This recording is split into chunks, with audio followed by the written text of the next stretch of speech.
So, thinking about some of my most favorite things, I'd have to say one of them most definitely is the Harvard Business Review, of course. I've moved house a couple of times over the past 5-6 years, and one of the first things I pack is always my HBR collection. Receiving a new copy is like Christmas. It's one of my most favorite moments. Making a cup of coffee, grabbing my blanket, sitting on the sofa, and just reading to my heart's content. Just in case you've never read it before, Harvard Business Review is a business management magazine. It releases about 6 editions during the year, and they cover topics ranging from leadership, negotiation, strategy, operations, marketing, basically anything that you'd need to think about when you're running or advising a business. Harvard Business Review is your go-to resource. They have print options and they have a digital library. I love them both. I recommend you read at least one edition after this video. I actually came across the review by chance. I was on holiday in India. I'd just left my job as a lawyer and I had decided to join the family business, and I was struggling. There was a bit of an existential crisis. Have I made the right decision? Who am I? Can I do this? And I think I needed some affirmation and a feeling of assurance that I could take this step. So I decided to visit a bookstore while I was on holiday, as you do. And I looked through the business aisle, and one of the books that I actually came across was this one, Rebuilding Your Business Model, which is basically just a collection of articles from the review. But I found it absolutely wonderful. The detail, the art, the science, if you will, broken down of working on a business and working in a business just got me hooked. So once I was back in England, one of the first things I did was look up the review, and I realized that they have magazines that they deliver to your door, and the rest is history.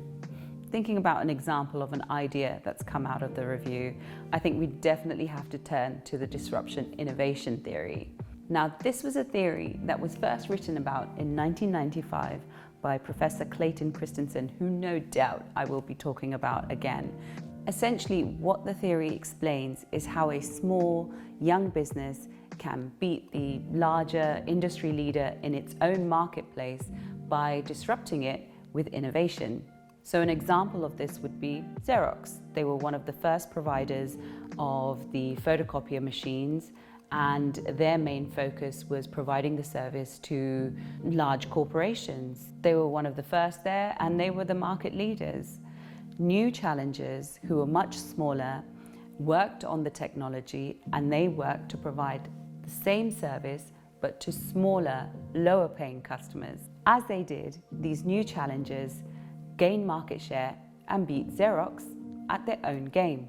The theory explains the industry leader, or the incumbent, basically focuses on gaining more and more higher paying customers.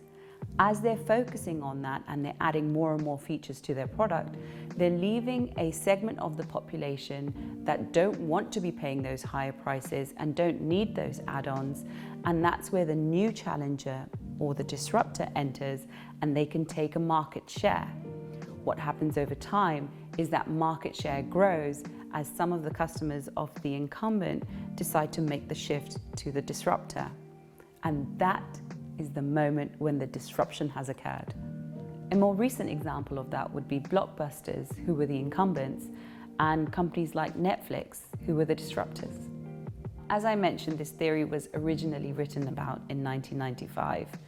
But what I love about the Harvard Business Review is that Professor Christensen, with others, wrote about it again 20 years later in 2015. In this follow-up article, they revisited the original theory, they discussed their observations, they answered questions that had emerged from people who were trying to understand the theory, and they gave further examples of how to better understand what you can do if you are the incumbent and what you can do if you are perhaps the disruptor. This is what makes me a true fan of the review. They're creating a body of work, something that they are proud of. It's not just about sensational headlines or time-sensitive or time-limited pieces. They're writing about real ideas, ideas that they've really thought about. When I read something like the Disruptive Innovation Theory, I find that I become generally better at business. I think about my own business and my clients' businesses in a deeper, more strategic way. And frankly, I find when I read a new magazine and I go into work the next day, I have so many more ideas and so many more directions to explore with my team.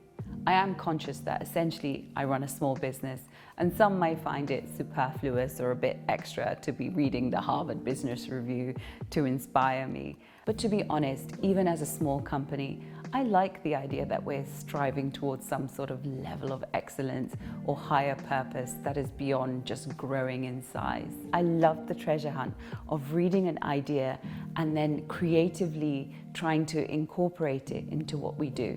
Content aside, when I receive my edition every few months, it truly lifts my mood. I think it makes me feel like I belong to something. Business is, by its nature, quite an unstructured and an off-the-conveyor belt type endeavor. For me, Harvard Business Review is that structure. It gives me regular inspiration, challenges, and goals to aspire to.